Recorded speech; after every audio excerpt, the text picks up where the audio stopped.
little puppet made of pine. Wait. I can move. Oh, look, Father! Well, it's about time.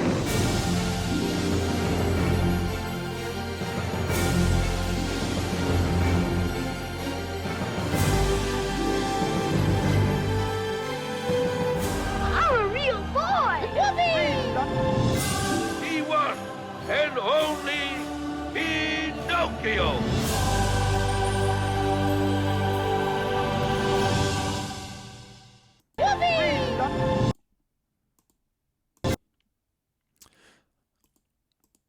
So, the story of Pinocchio, I don't think like we ever really gave like fair understanding of how profound the story was. We've really like diminished it all the way down to like understanding it as a liar whose nose grows, and that's kind of about the end of it. Like we've really, really diminished it. It's almost a throwaway part of the film, and the story is actually incredibly profound. So, let's talk about it. So in the story of Pinocchio, both the book and the Disney movie, which the Disney movie I think did like really, really fair take on it. So I'm going to reference both back and forth somewhat between the book and the movie, but the story essentially is about a boy who his father wants to be genuine. His father deeply wants him to be genuine, but he's not truly a real boy. He's not truly genuine until he's able to embody three things, which is bravery, selflessness, and honesty. These are the three virtues that he must have to become a real boy, and thus over time become a real man. So you see in the story where Pinocchio is given like a good conscience. Is in the movie film, it's Jiminy Cricket, JC. In the actual books, though, it's just a cricket. It's a like a metaphor of a conscience, and it's a very, very old cricket. It's told. It comes to Pinocchio when he's young and tells him like, so Pinocchio, you need to get up. You need to go forth and get educated. And Pinocchio's like, oh no, I'm not really interested in that. And this education was like specifically in the classical sense, in the non like activist groomer sense of our current education. And so he was encouraged to go forth and get educated. And he goes, no, I don't think I really want to go that route. And so the cricket goes, oh well, then very obviously you're going to go into the trades, and as this is a very, very like necessary that you go on one of these routes. And so Pinocchio goes, no, I already know what I want to do. And so the cricket asks him, well, what is it you want to do? And he's like, oh, well, I want to wake up each day, and then I want to go out, and then I want to eat, and then I want to play, and then I want to like have fun, and then I'm going to eat again, and I'm going to go to sleep. And the cricket tells him like, no, your life needs to have purpose. You're going to need to pursue either more advanced learning. You need to pursue the trades. You need to establish something that's going to actually bring you purpose and make you this benefit to your society. And he responds in great anger. He throws a hammer at the cricket. He actually thinks he kills the cricket, which obviously he doesn't, as a cricket's just a metaphor for his conscience. But then he goes forth, and you see similar representation here in this film where he's very quickly led to go to like the performance of the marionettes. Now, in the books, it's interesting as you actually learn that he was provided with his ABC textbook to go to school by his father, who sold his actual jacket to be able to do this. He sold his coat. He sold his coat, and he's actually at home and cold because this choice he made to help and encourage his son's education. And this is also like a metaphor of the sacrifices that your broader society had kind of laid down before you to give you the benefits you have currently. And so instead, he chooses to pursue what he thinks is going to be like immediate fame. It's represented in this film with the fox tricking him to want to be like a star. And so instead, what he finds is this pursuit of fame ends him immediately into bondage. Like he's in the very next scene, quite literally locked in a cage, and he's now in bondage, and has to be rescued again by the fairy, who then tells him, "Okay, I'm going to give you yet another chance."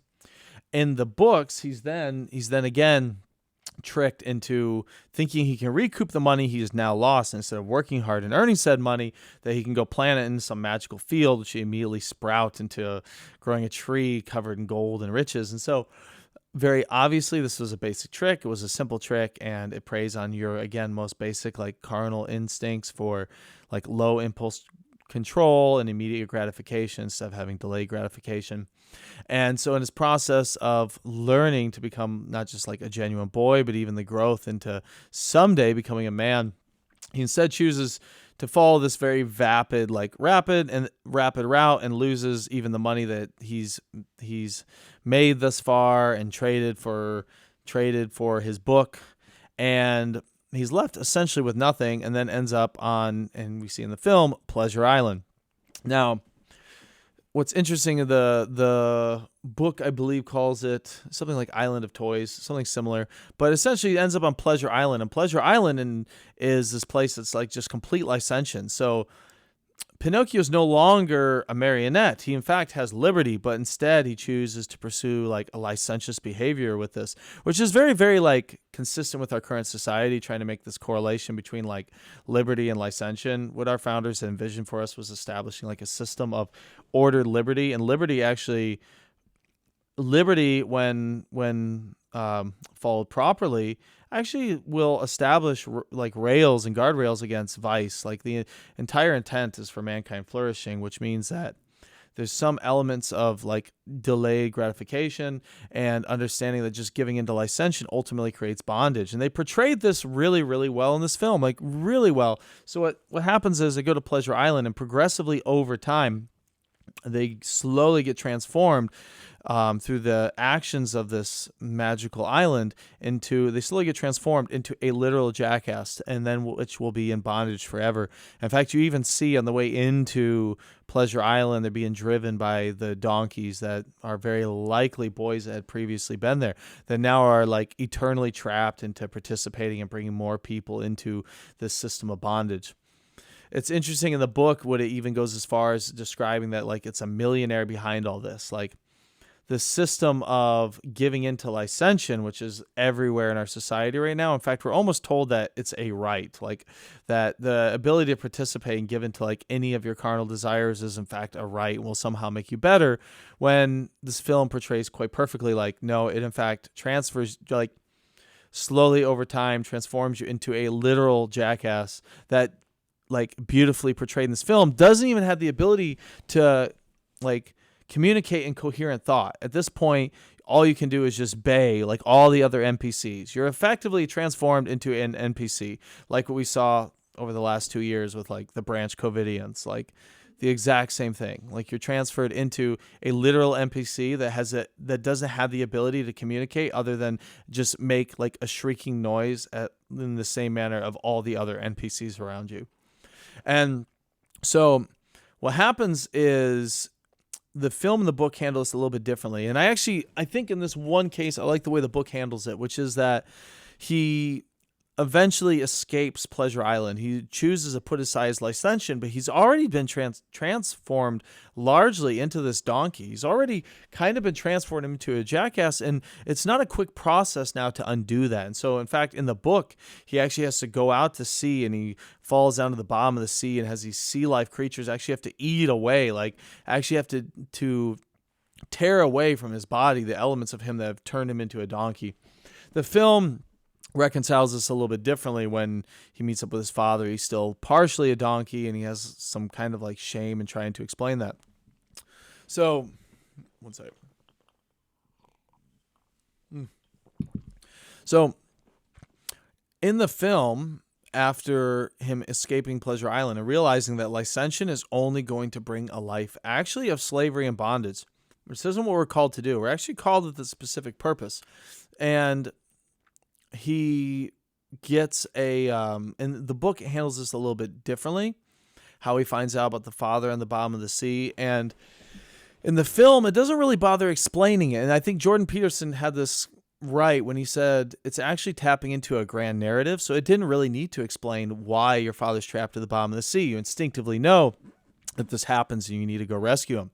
Because again, I think one of the big metaphors here is this is like his father's representing that came before you. He's reached a point now, at least in his maturity, that he's realized that life isn't meant to be about licentious. It's not meant to be about, vapid and quick fame, that there actually is going to be a specific purpose.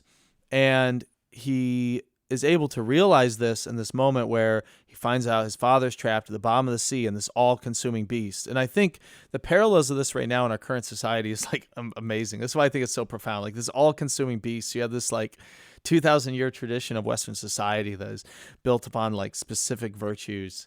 And what you have right now is this like all-consuming beast and the concepts of like postmodernism and critical theory that are attempting to consume all of said society. And so you actually have this like purpose to go forth and like find your dad at the bottom of the sea and rescue your father, which again, metaphorically here, is a representation of like all that came before you. And so you have this like mandate to embrace tradition and go forth and like venerate and rescue that's which is being consumed by this all-consuming monster, which again, in this case, Marxism, critical theory, postmodernism. And so what you see in this is that Pinocchio realizes that he has to now go to like just the very bottom of the sea, enter into this whale with a goal of rescuing his father, as this is like default, realizing that licentious is going to be his way forward. He's not going to pursue basic pleasure, and that there actually is beyond just pursuit of pleasure. There actually is an actual purpose in your life. And so he proceeds with rescuing his father, and then of course the story ends quite fantastically with hang on, we'll watch it here again. This is the last little bit. He